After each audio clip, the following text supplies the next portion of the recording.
Welcome to the Three Down Nation podcast. I'm Justin Dunk, joined by John Hodge and JC Abbott. Mr. Abbott, I want to check in and see if you know any lyrics, even one line from any of 50 Cent's songs after his performance at BC Place. We're gonna party like it's your birthday. Go drink Bacardi like it's your birthday.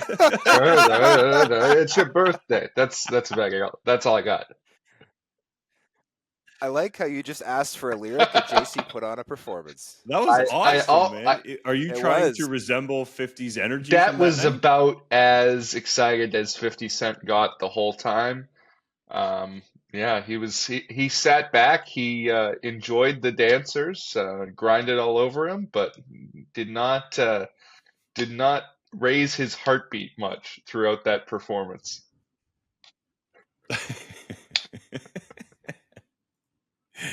Let's get to it, boys. Today we're discussing Bo Levi Mitchell and Trevor Harris combining for almost 800 passing yards at the Donut Box in week 2. The BC Lions hosting a massive home Darian opener crowd. Durant expressing regret for how he handled the end of his playing career. Football Canada hiring a new executive director. And we make our picks straight up and against the spread for week 3 in the CFL. But first, Hodge, those Winnipeg Blue Bombers placed 9th in our power rankings at 3 Down Nation after falling to 0-2 in Ottawa, though the Bombers are ranked dead last in other power rankings across the country and garnered a number 9 ranking from at least one of our contributors. You have a front row seat to this team in the Peg. Why have the Bombers struggled badly out of the gate, and do you think the blue and gold will be able to turn it around? just a quick clarification. They're 7th in our power rankings right now, but they are 9th in other publications' power rankings. And look, this team was awful week 1 against the Montreal Alouettes. I do think week 2, they have some legitimate excuses for what went down. Obviously, the weather made it tough on both offenses and defensively. I mean, this team lost 3 defensive starters to injury in the first half, 2 of whom play along the defensive line, 1 of whom went out on the first series. So when CFL roster sizes are what they are, right? We all know they're limited. It's really tough when you've got that type of loss right early on. I'll also say this: defensively, my favorite stat to analyze, at least among the stats the CFL publishes, to analyze defenses is offensive yards allowed per play. If you just look at the total offense allowed or total opponent net offense, the raw numbers don't mean anything right now because most teams have played 2 games, but a couple have only played 1. And when you average it out, even, you're still not taking into account how many plays teams were on the field for. So Winnipeg's defense has been on the field a lot because their offense has been terrible. They're only allowing 6.01 yards per play right now. That is second best in the CFL. So I don't want to hear anybody talking about how this defense is washed. Tyrell Ford had a miserable game in week 1, allowing Tyson Philpott to score 2 touchdowns. He was brilliant last week against Ottawa. He was PFF's highest graded defensive back on any team for week 2. That being said, this team's special teams have been terrible, and this team's offense has been terrible. On punt returns, this team is averaging 5.7 yards. That is last in the league. And their opponents are returning punts for an average of 16.5 yards. This team is essentially giving up 10 yards every time they exchange punts with opposition, which is obviously not sustainable when your offense can't move the ball. And offensively, yes, there are injuries as well. Dalton Schoen's a little bit nicked up. Brady Oliveira didn't play. Kenny Lawler's out long term. The offensive line's got to be better. And first and foremost, Zach Collaros has to be better. I know that Zach hasn't gotten as much help as maybe he deserves, but at the end of the day, we do not judge Zach Collaros based on what an average quarterback might be able to do. Zach Collaros is a Hall of Fame quarterback.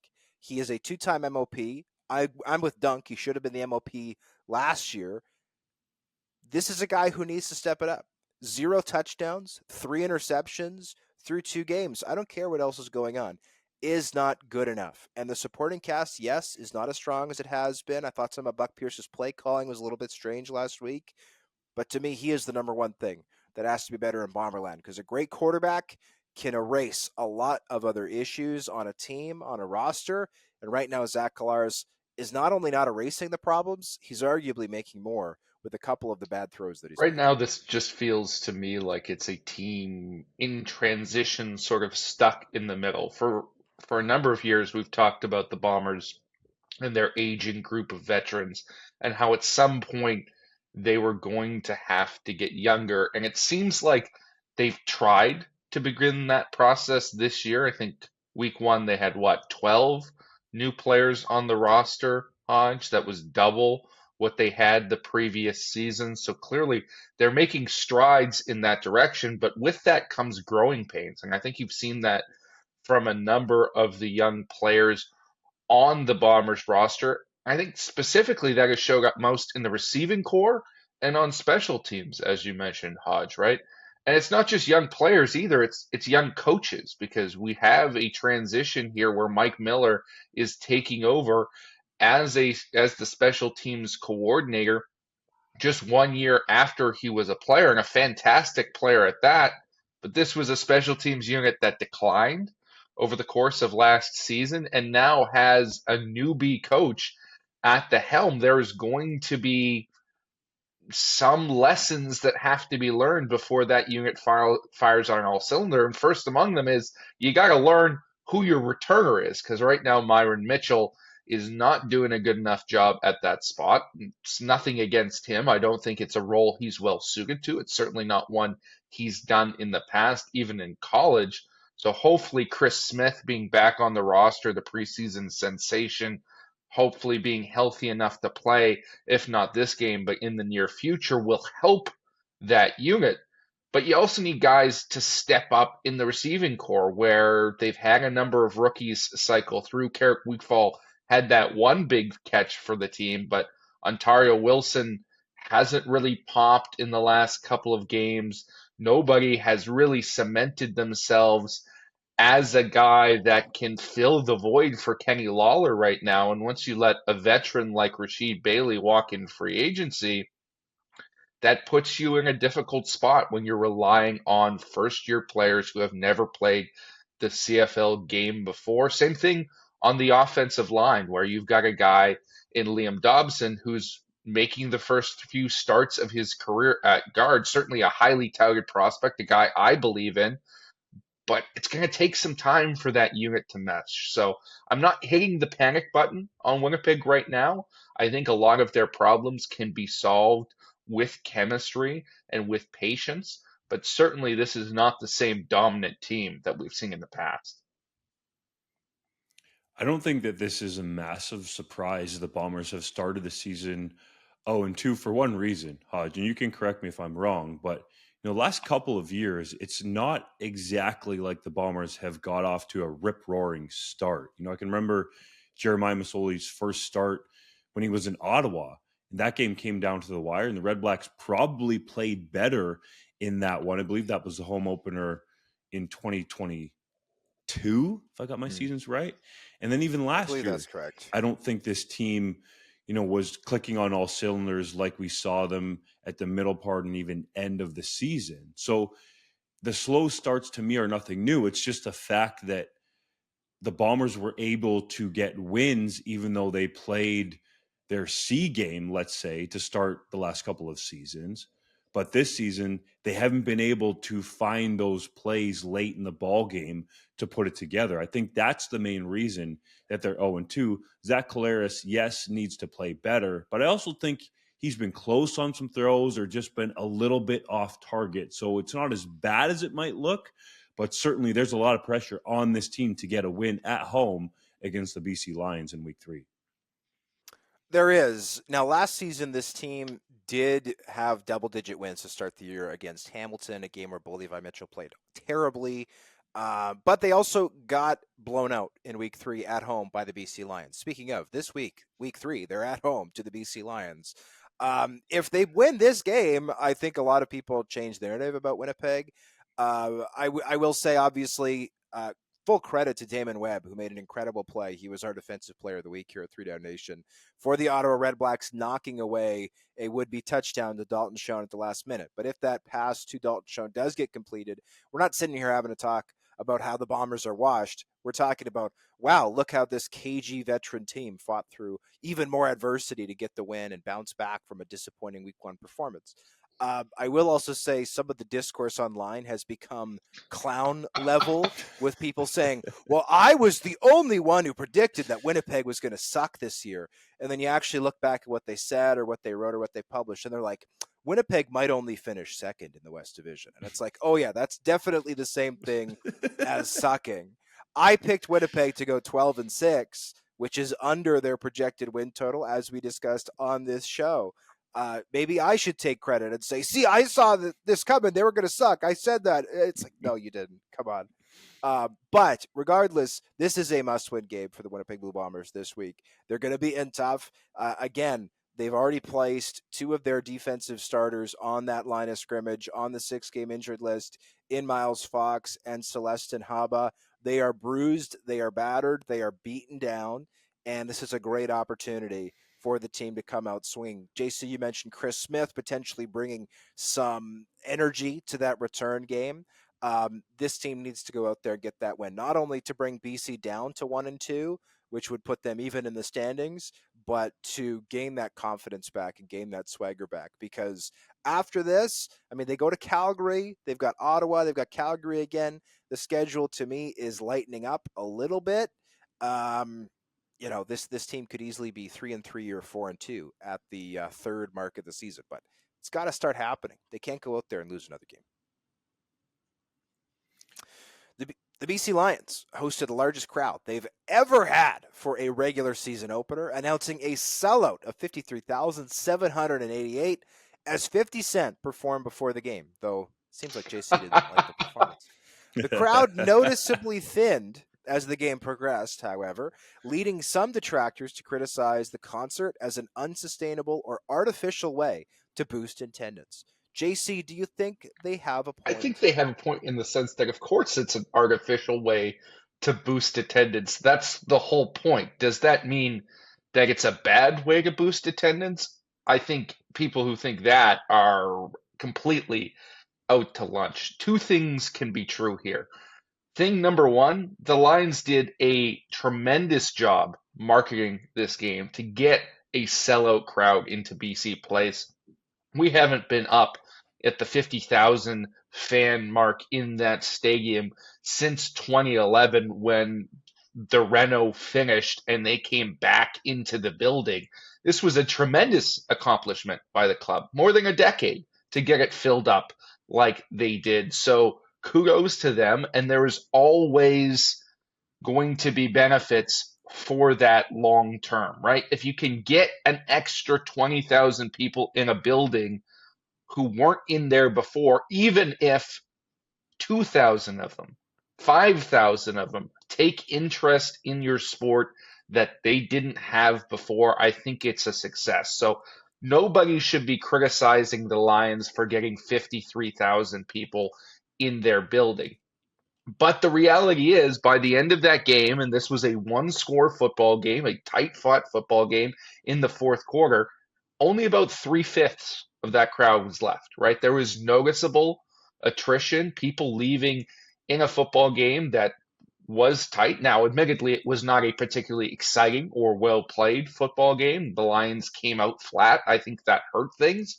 But this wasn't a football crowd, and that's what people were noting online, that a lot of those people who came to watch 50 Cent didn't stay for the duration of the game. That doesn't And matter, that's though. okay, right? That's the type of crowd that the BC Lions need to get in the building and that the CFL needs to get in the building. I don't want to hear any more of this discourse. I don't care when the people left. The fact that they were at least subjected to a little bit of CFL football and what the atmosphere could be like around a CFL game is a massive win, not only for Amar Doman and the Lions, but for the Canadian I football. absolutely agree with you, Dunk. However, I do think there is one valid criticism, and that is an atmosphere critique.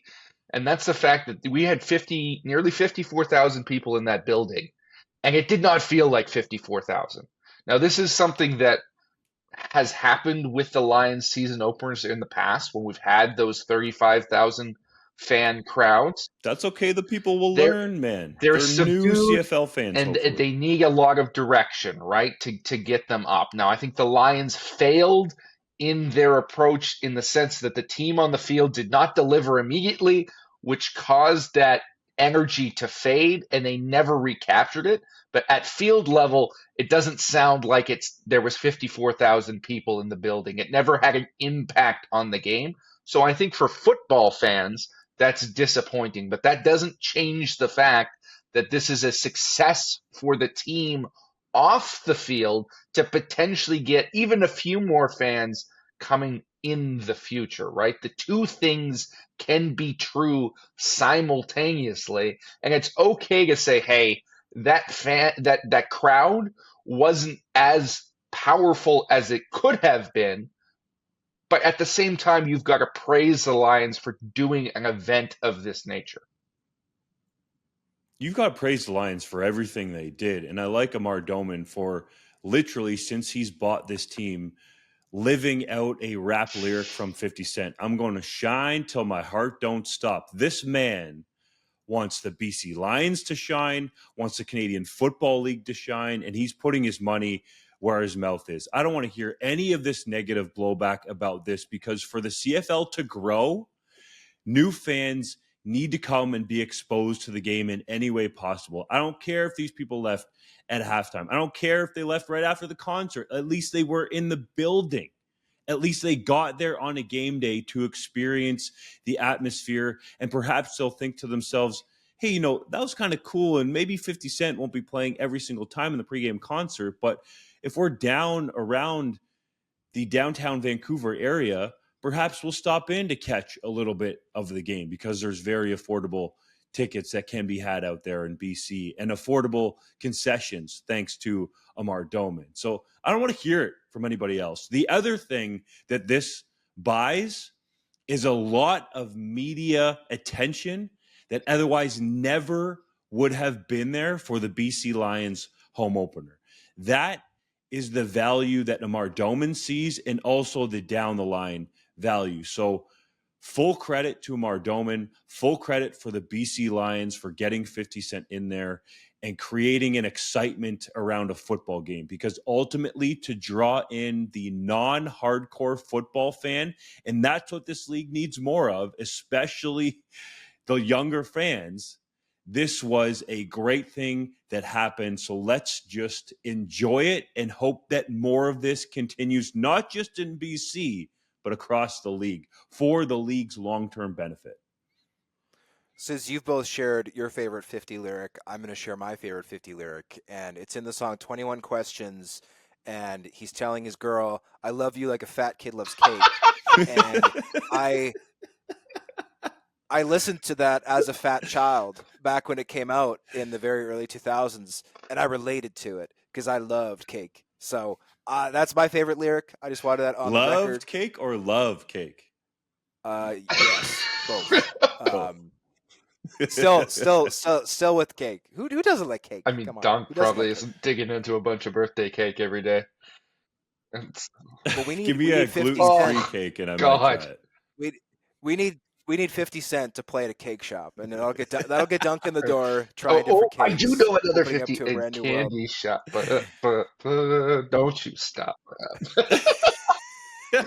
No, but I think there's an element here. I appreciate your effusive praise, Dunk, and I think it's merited. But if you're the BC Lions, and I think this is the way this organization views things, because they have gotten better every single year, and they've tried to challenge themselves. And if you see this, you can't just view it as an absolute 100% success. You can pat yourself on the shoulder. You can say, we did a great job here. But if we're not holding them for the whole game, are there tweaks we can make to our game day experience to engage people for longer, to keep the casual fan in longer, right? Yeah. We've talked about in the past the need to make it a party atmosphere, and stadiums like TD Place in Ottawa do a really good job of that. BC Place isn't really built for that same type of atmosphere, and I think objectively, and these are not tailored towards me, I'm in the press box, I'm working, but some of the in-game engagements come across a little bit flat. Some of the bells and whistles, especially the new ones this year, got to be a little bit irritating. And I don't know if they completely reached those fans. So tremendous success getting them in the building, but maybe you approach some of those other things around the game day experience and say, well, if we can tweak this here or do this there, then we'll have 40,000 by the end next year, right? We can build this crowd to stay and to last. And I think the BC Lions will do that because they've proven themselves to be that type of organization under Amar Doman, that they're not going to be just satisfied by getting 50,000 people into the building, that they will take that and learn it and use it as a lesson to get better going forward. Exactly. He wants to shine until his heart stops. That's what I'm saying. I'm really interested to see what the attendance will be like in week 4 when this team hosts the Edmonton Elks, because in 2022, the first year of the concert kickoff series, they had 34,000 people in the building game 1. Game 2, 14,000. A massive, massive loss from the first game to the second game, over 60%. Last year, week 1, they had 33,000 people in the building. That fell to 20,000, their next home game in week 4. So still a drop-off, but only about 40%. Now they've set a way higher bar, almost 54,000 people. So if week 4, they have 20,000 people in the building again, like they did for their second home game last year, to me, this becomes a little bit more of a fail. If they have 25, or dare I say 30, even 35,000 people in the building, then this should correct any negativity that anybody has brought to this, because obviously that is not just a one-off concert followed by a bunch of thin crowds. This is a concert that has really generated positive momentum and got people coming into the building. I will also say, and we can move on in a moment, one thing that rubs me the wrong way is some of the discourse, and I don't want to say it's just older fans because I don't think that's true. I think younger fans can be this way as well, is they want the CFL to grow, but they don't want it to change at all or try anything new. They want it to be the exact same it's always been and just have people suddenly like it more. And that is ridiculous. We get a little bit of that here at 3 Down Nation too sometimes, where people will be like, well, you guys just write these flashy headlines. And it's like, yeah, we actually do try to title our articles interesting things, because, you know, if it's not interesting, by definition, it's boring. And it's like, well, but no, we need more CFL, but and then people will say, but we need more CFL coverage, not less CFL coverage. It's like, well, this is our coverage. And it's like, no, it has to be boring. No, don't stop writing interesting articles. It needs to be boring. It needs to be bland. But we need a lot more. And it's like, I'm sorry, you can't have your cake and eat it too. You can't have something be the same and be covered in a boring way, but also simultaneously growing and with way more media attention, especially at a time when media across this country is shrinking at an alarming rate. So kudos to the Lions for trying something new. I'm very excited for what their attendance will look like again in week 4 when they host the Elks, because I think that will show what type of trajectory they're on in terms of not just having a big one-off concert, but seeing if that can have positive lasting effects like we saw last year, right? With a far smaller drop-off from game 1 to game 2. Hodge, though, you do love having your cake and eating it too. Literally. I do love having my cake and eating it too, 100%. Dunk, we at 3 Down Nation awarded Bo Levi Mitchell with Offensive Player of the Week, with Montreal Alouettes running back Walter Fletcher receiving the honorable mention in week 2. Do you feel like Trevor Harris and or Keon Schaefer-Baker got ripped off?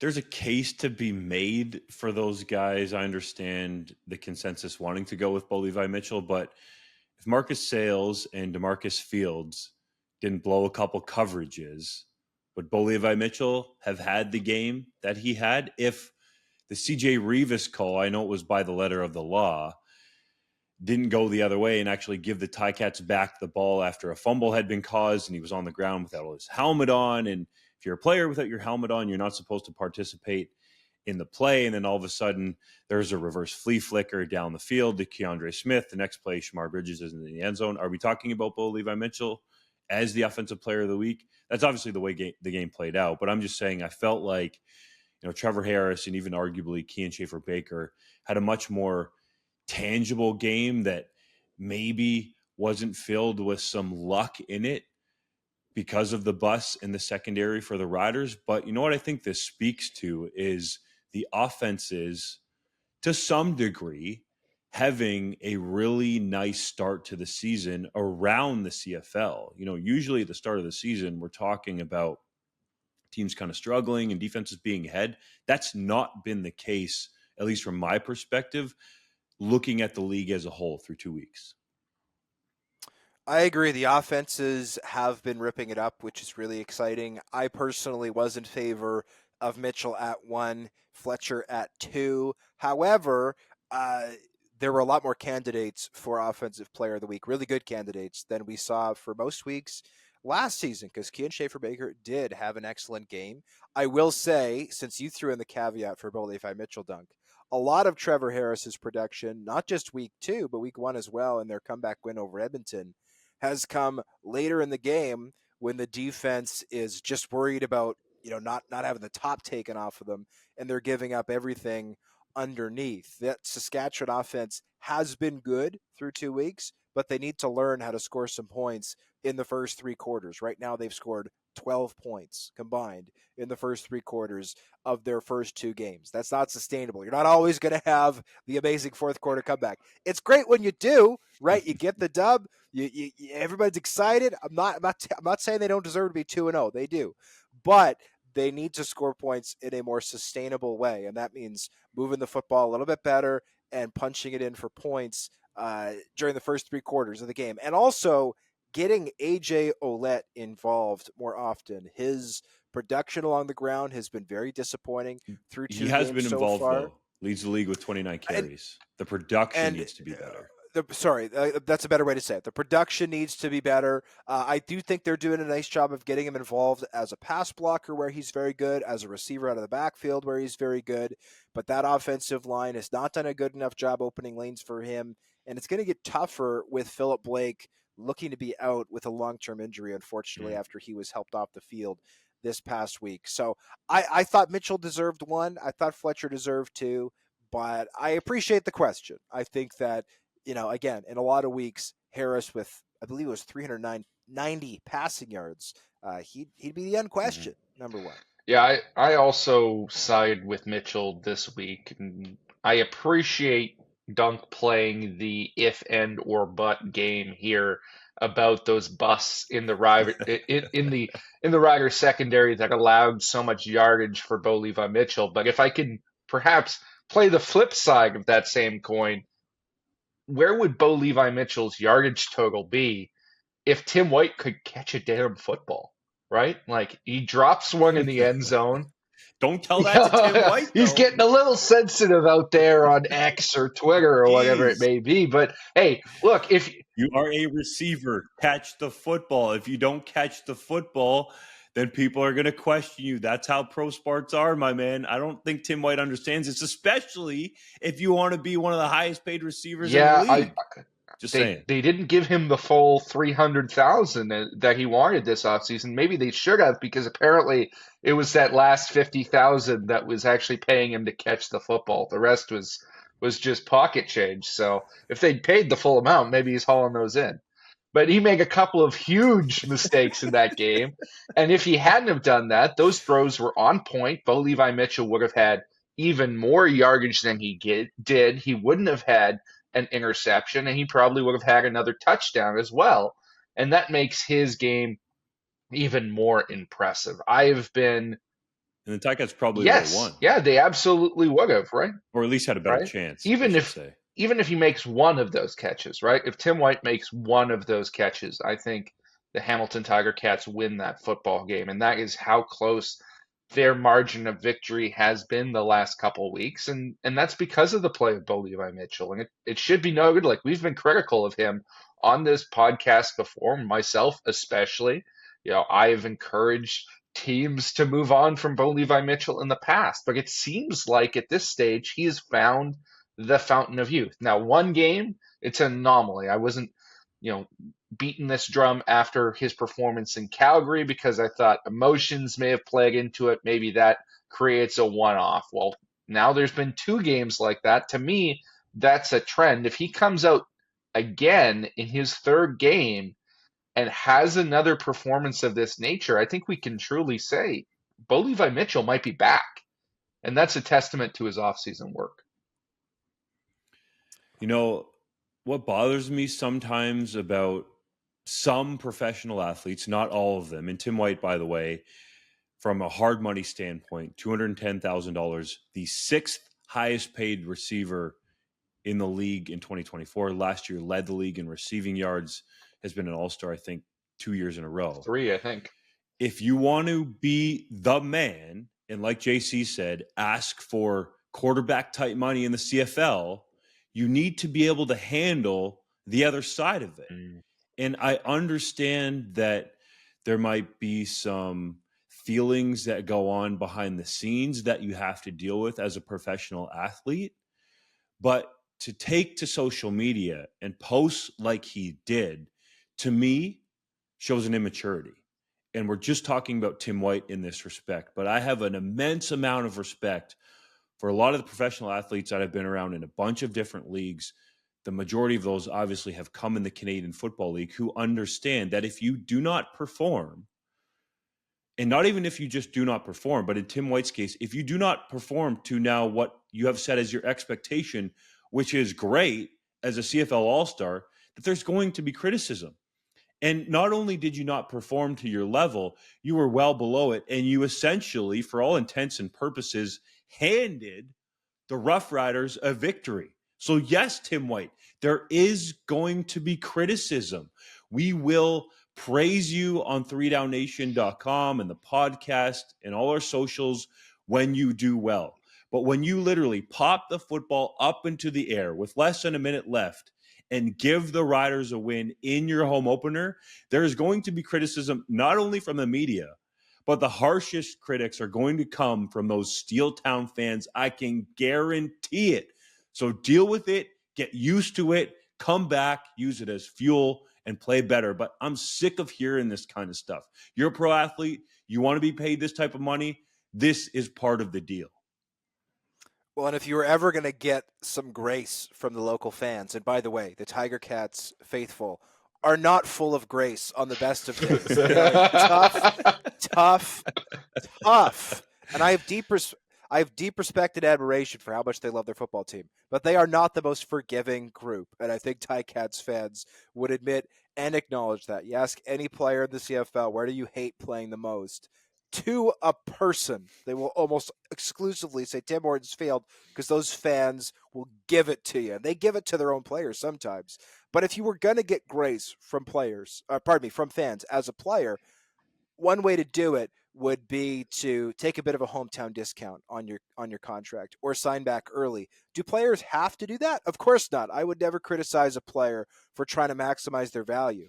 But the way that Tim White went about it during free agency, I think rubbed fans the wrong way.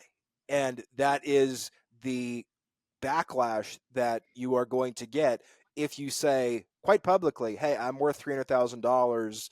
And if y'all want me for that money, you're going to have to come pay me that money, and making people wait, because he didn't sign for a number of days of free agency. A lot of Ticats fans, I know we all got questions on social media from Ticats fans feeling anxious. Hey, what's going on with Tim White? Why isn't Tim White signed back?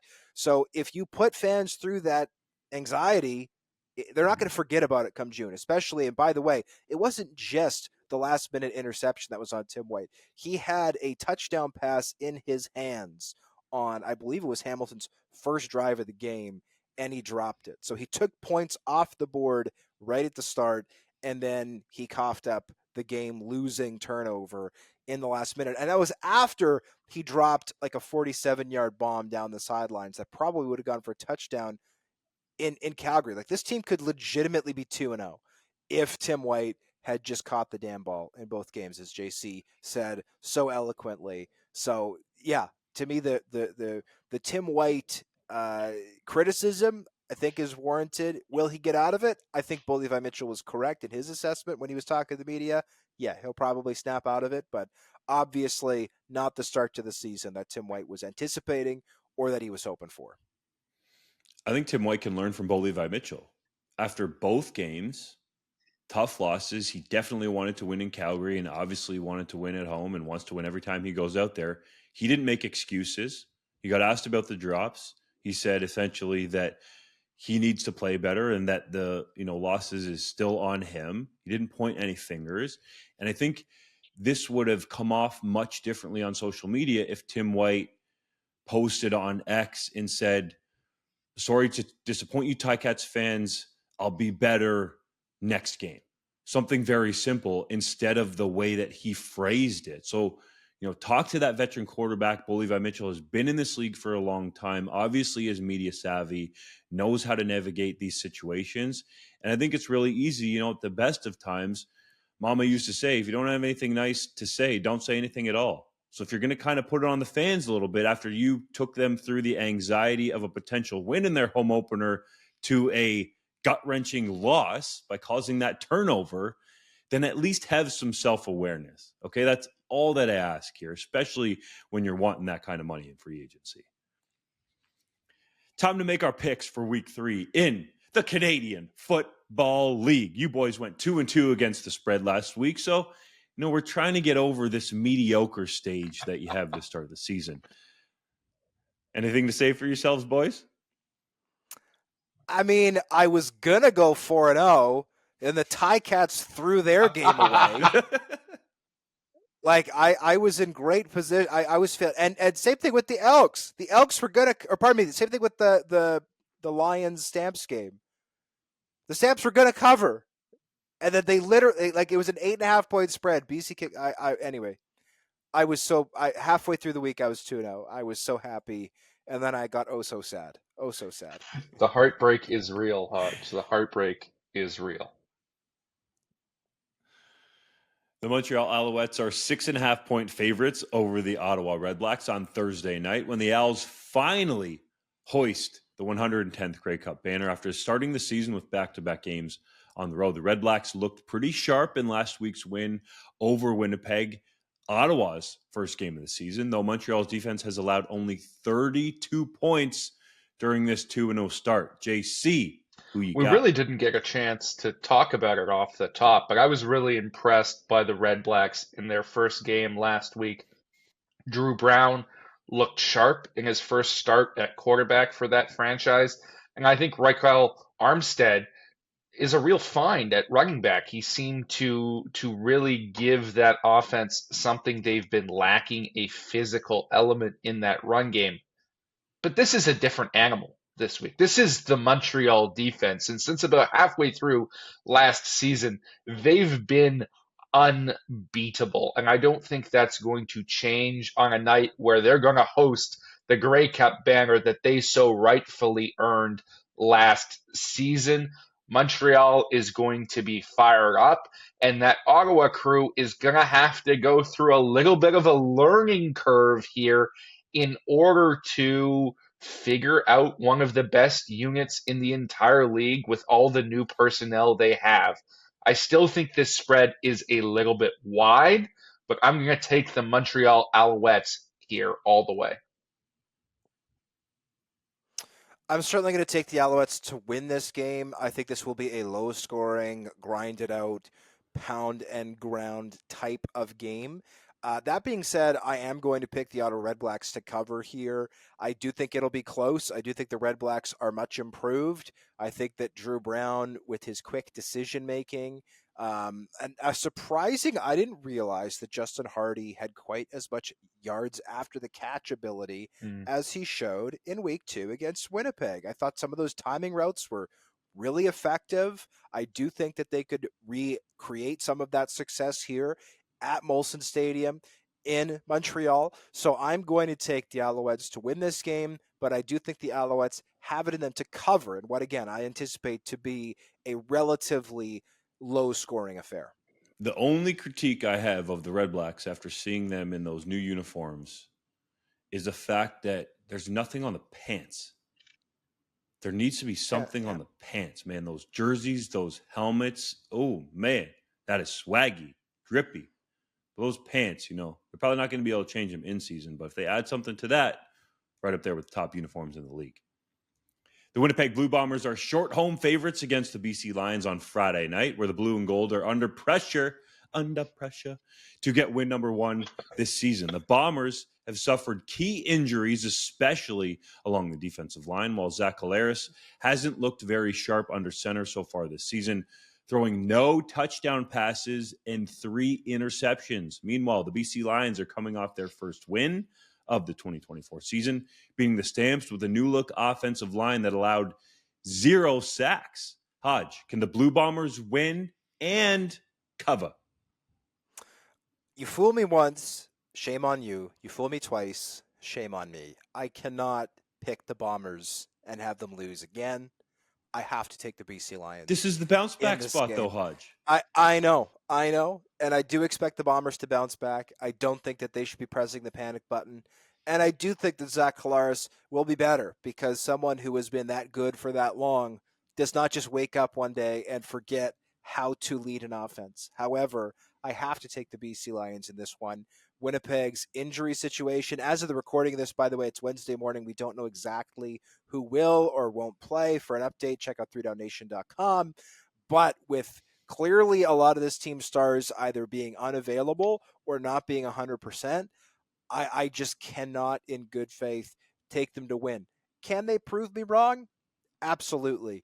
But I have to roll with the BC Lions here. I think Vernon Adams has done a great job of maximizing his receivers. I think Travis Fulham has had a bit of a disappointing start to the year, but Justin McInnis has been sensational. Alexander Hollins has been very good, and this defense has been tough. So I am going to take BC to come into Princess Auto Stadium, especially as underdogs. I did not expect the BC Lions to be even a short underdog here. The fact that Winnipeg is getting a point or two is a surprise to me, so I'm happy to get those couple of points and roll with I think these are two teams that have fatal flaws right now, and either of them could cost them a game, but to me it comes down to quarterback play. And I know you both were banging that Zach Collaros drum for MOP all of last season. You you thought he should have got that three-peat. But all of last year, I was banging a different drum, the Vernon Adams Jr. drum, and I'm still banging it. I think right now he is playing at the highest level of any quarterback in the league. And for half of last season and for this season as well, he has been better than Zach Collaros. I'm going to bet on that trend and that trajectory here and say VA is going to compensate for his team's faults far more than Zach Collaros is going to compensate for his. And the Lions are going to go into hostile territory and come out with a big victory, just as they did last year in week 3. The Toronto Argonauts are coming off a bye to host the Edmonton Elks on Saturday, where the Argos are 5.5-point favorites at BMO Field. The Argonauts upset the BC Lions in week 1 and are 6-0 coming off the bye since 2022, while the Elks suffered another collapse against the Alouettes as McLeod Bethel-Thompson threw another fourth-quarter interception. Looks a complete opposite of a Ferrari. JC, can the Argos win another one and force Edmonton to an 0-3 start under Chris Jones? Of course they can. This Toronto Argonauts team is as talented as any we've seen in the league. Now, their question marks were at quarterback. How was Cameron Dukes going to look when he was the guy? And in week 1, he looked fantastic. Can he keep that up? I don't know. But it's against the Edmonton Elks, and if there's a defense in the league that's going to give you opportunities to make plays, it's Chris Jones's defense. I'm going with the Argos all the way, and frankly, I don't think this spread is wide enough. I know the Elks' first couple games have been super tight, but I think this is the one where it gets away from them, and that stone starts to roll down the hill towards the Week 5 bye when Chris Jones's job could be on the line. Yeah, I'm taking out my knife and fork here, and I'm chomping away these 5.5 points here for the Toronto Argonauts. They're coming off a bye. They've been very good off the bye the last couple of seasons. If this team was going to lose early in the season at home, it would have been week 1 to a tough BC Lions team. They not only beat the Lions, but quite badly outplayed the Lions in that one. I see this being a victory for the Toronto Argonauts. I don't see it being particularly close. I'm very excited to see Jake Seresna go up against his former team. My over-under for sacks is going to be about 1.5. Though Curly Gittens Jr., who is the other half of that trade, has been very good for the first couple of games of the season for Edmonton. The thing that I will harp on the Elks for is actually the same thing that I would harp on the Bombers for, what they should have done late in their game in week 2, is get the backup quarterback involved. Trey Ford sitting on the bench for 60 minutes is an unbelievable waste of resources. I'm not saying McLeod Bethel-Thompson's been bad. He's made a lot of really good throws to start the season, but especially in, second and short, in red zone situations, Trey Ford is the best athlete that the Edmonton Elks have. He should be on the field. The same is true for Chris Trevor in Winnipeg. I think that absolutely the Elks, if you're going to save your season, because you might have to do that right now because you're going to BC on a short week in week 4. That's going to be an unbelievably tough game. You got to win this one. Get Trey Ford involved. Not saying to start, but get him involved. I don't think they're going to, though, and I think they're going to fall to 0-3. You know what's a waste of resources? Spending around $500,000 on a quarterback when you already have one on the roster, when you're talking about an offensive line that isn't very good and might cause a quarterback to need to move around a little bit. Just saying. The other thing that stands out to me about this game is Ryan Dinwiddie's expectation that he has laid out to this Argos football team since he's gotten to Toronto is that they go undefeated at home, or they at least scratch and fight and claw to defend that home turf, so to speak. He said it in his comments after the victory against the BC Lions in week 1 that didn't really mean anything to him because they just expect to win at home. He's like, we got to go on the road and win a damn game in Vancouver to be doing anything of substance to Dinwiddie. So that standard to me is absolutely high. And I just have a hard time seeing off a bye week the Argos coming out flat at home when there are those kinds of expectations from the head coach. The Saskatchewan Roughriders are 2.5-point favorites against the Hamilton Tiger Cats on Sunday for the second half of a home-and-home set between the two teams. The Riders will race a 10-point fourth quarter deficit at Tim Hortons Field in week 2 to win on a Brett Lawther field goal, while Kean Schaefer-Baker caught 2 touchdown passes from Trevor Harris. On the other side, Levi Mitchell off to a hot start, but we'll need Tim White to drop fewer passes or none at all moving forward to give this team a better chance to win. Hodge, can the Ticats pull off the upset at Mosaic Stadium?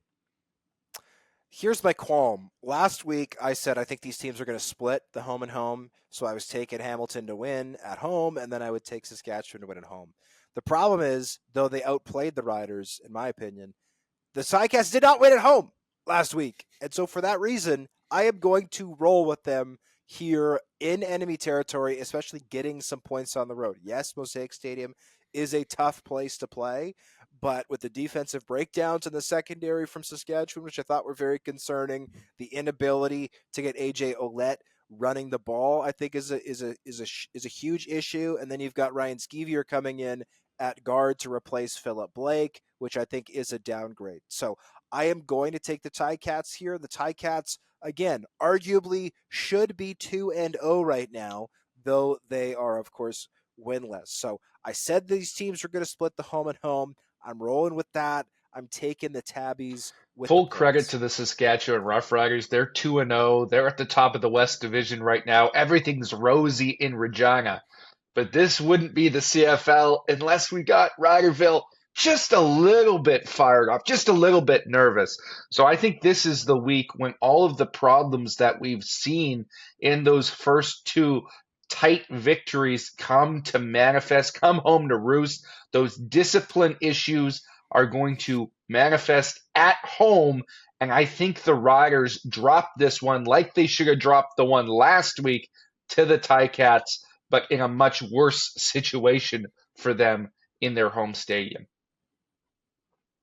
The Riders flat out need to be better at home than they've been the last 2 seasons. 4-5, a losing record in 2023, 3-6, a losing record in 2022. And Corey Mace has talked about it with this team. He comes from being with Ryan Dinwiddie for a number of seasons in Toronto, that expectation of winning at home and having a winning record. And I think this is a prime opportunity, the first two games for the Riders, where they can learn from those mistakes, correct some of that discipline and these silly penalties they've been taking, in and around and after the whistle, and get a win at home. I think AJ Ouellette is a guy that's going to run possessed because he is disappointed with his lack of production through the first 2 weeks. And there's just something about this Riders team that they didn't flinch those first couple of weeks in the fourth quarter. Yes, they were down, and there are definitely some issues for this team to correct. But that mentality, to me, is one that has the potential to be a consistent winner and of championship quality. We'll see it this week because back-to-backs in the CFL are historically difficult to go 2-0 against the other team. But I really do think the home crowd is going to be on the side of the Riders. Mace Mania is running wild, throughout that province, fellas. He's on billboards all over the place. People love this guy. But you got to win at home when the Rider fans are there. It's now time for Hodge's Heritage Moment. On this day in 2004, Don Loney passed away at the age of 80. The Ottawa native was a four-time East Division All-Star center with the Argonauts and Rough Riders before embarking on a successful coaching career. Loney served as the head coach at St. FX University for 17 years, from 1957 to 1973, during which he compiled a record of 133, 31, and 2. The team went undefeated for an 8-year span, during which they were dubbed the Assassins of the Antigonish, which is maybe the best nickname ever. Loney was a pivotal figure in the development of U Sports football on the East Coast, helping create the Atlantic Bowl, which has since been replaced by the UTEC Bowl, and the Canadian College Bowl, which is now known, of course, as the Vanier Cup.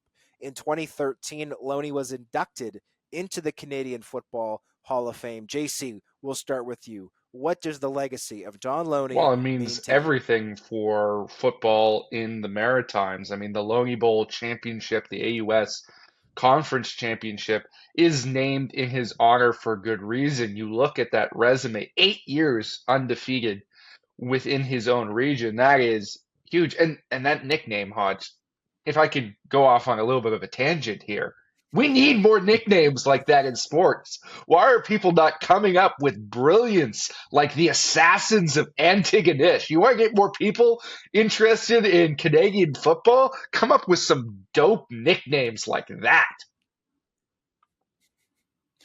When you're named after a championship trophy, that about says all you need to know about somebody's impact on a given sport, and in this case, Mr. Loney. I would imagine for a long time that AUS championship is going to be called the Loney Bowl, and rightfully so for what he did on the East Coast. We need more people in our country as passionate about football as Mr. Loney. Time for the 3-minute drill. Hodge, Darian Durant told you he regrets not accepting a pay cut following the 2016 season to return to Saskatchewan and play for the Riders. Do you believe him? Yes, I do. And I think that after, taking a few years to kind of learn and grow, maybe do a little bit of maturing and kind of have a better retrospective, we'll call it a 2020 look at his career in hindsight, I do believe that Durant fully regrets not taking the pay cut to stay and finish his career in Riderville. Obviously, Ron Lancaster will forever be the quarterback of the Saskatchewan Roughriders, but I think Darian Durant is a pretty amazing second, and I think his legacy is still intact, right? He's now involved with the broadcast on CKRM, and he's making 2 trips out to Saskatchewan, not just one. He's going to the Plaza of Honor this year, but I think his legacy would be all the better if he had stayed and finished his career in Riderville.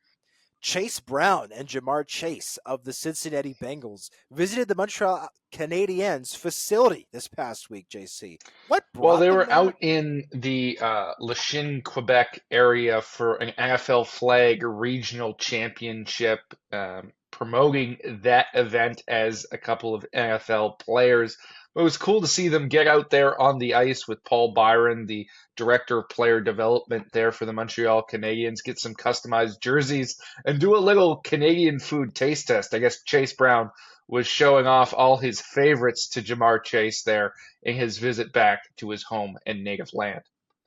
Longtime CFL player and special teams standout Brian Crawford has been named the commissioner of the Ontario Hockey League. Is that a great job for Crawford?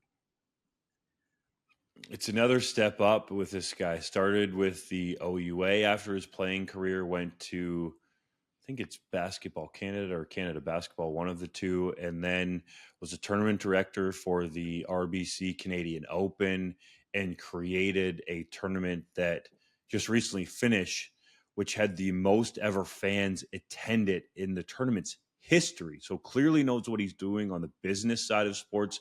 This is a smart hire for the OHL. The Ottawa Redblacks officially placed Jeremiah Masoli on the team's 6-game injured list. Do you think we'll see him play at some point this season? Here's a hot take. Yes, Jeremiah Masoli will play at some point this season. It will not be as a member of the Ottawa Redblacks. That's my hot take. That's my prediction. For who, though? Trade. Depends on who gets hurt. But somebody's going to get hurt. And I see a trade happening. That's just we don't want to cheer for injuries. Don't be like JC. Oh no, I'm not cheering for an injury. I'm saying my prediction is that an injury will inevitably occur, and Jeremiah Masoli will be shipped to whichever team experiences a long-term injury. Football Canada has hired former CFL VP Kevin McDonald as their new executive director. Is that? I think it's a fantastic hire. Kevin McDonald was already involved with the organization in an interim role. This just makes it official, but that organization needs somebody to usher it into the new era of football in the Olympics, flag football in the Olympics, and all that entails become more of a business, more of a national sport organization like all the other major sports in our country. I think it's an important transition, and there's nobody with that type of experience in sport available like Kevin McDonald. I think it's a fantastic fit for him to come back into the football space. Corey Mace admitted his team has penalty problems, as the Riders have committed more penalties for more yardage than any other team in the CFL. Do you think the Rough Riders can get it fixed?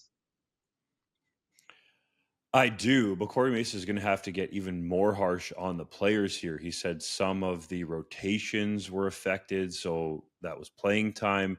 And then he said casually, I don't think too many people caught this, that you can't just take money away from players. So perhaps there was some fines there, but 18 penalties for 199 yards in the first couple of weeks just can't happen. Now, I do think part of it is the Riders with this new aggressive approach under Mace, where he wants to play to the echo of the whistle. But I think the players at this point need to learn to play to the whistle to avoid some of these flags like a Christian Albright hip tossing. I think it was Felix Gauthier in the Ticats game. That kind of stuff has to be cut out, or at some point it's going to cost the team in the win-loss column.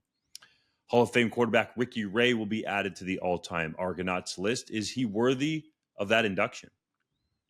He very much is. My only qualm with this, why is it called the all-time Argos list? Like, some teams have a Hall of Fame, some teams have a plaza, some teams have a Ring of Honor. Why is it a list? Could it not be something a little bit punchier? Is there a copywriter available who could just be a branding, like a list? It's a list. Really? A list? It doesn't make sense to me. Make it something more interesting. Come on.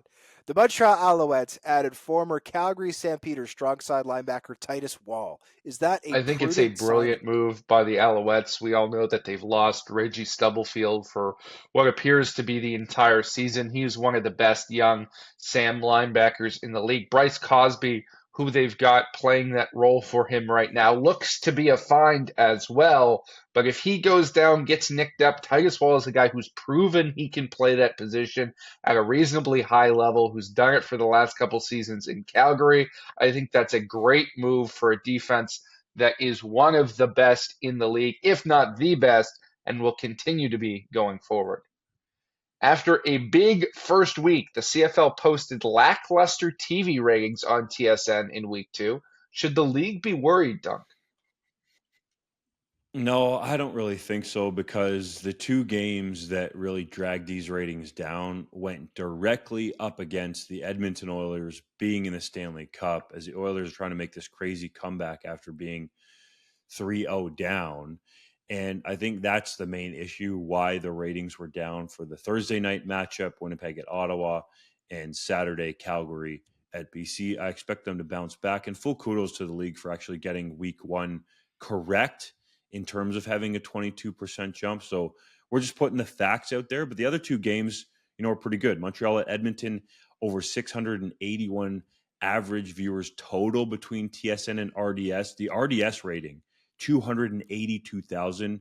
Very impressive for just the French language. And then Saskatchewan at Hamilton, over 538,000. So I don't think the league has to worry at all about the TV ratings. And, speaking about programs and interesting things to watch, fellas, just before we go, by the time you listen to this podcast, you can go out and get the Andrew Harris documentary, Running Back Relentless, on Apple TV, Amazon Prime, Google Play, your main live stream video providers, let's call them. It's one that I was heavily involved in, but I think for as much hate as there is out there, fellas, for Andrew Harris and the issues surrounding performance enhancing drugs, that when you watch this documentary, and I believe you two have both seen it as well, you get to understand Andrew as a person and the life and the things that were going on behind the scenes for him growing up and even into and throughout his professional